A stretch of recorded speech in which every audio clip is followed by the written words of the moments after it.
சோழத்தின் பெருமை கூற சொல் பூத்து நிற்கும்.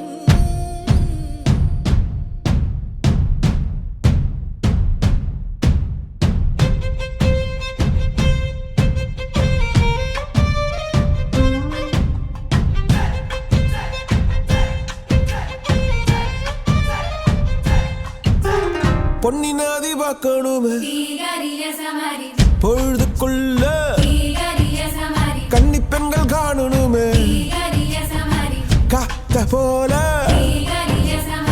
பொட்டல் கடந்து புழுதி கடந்து தரிச கடந்து கருச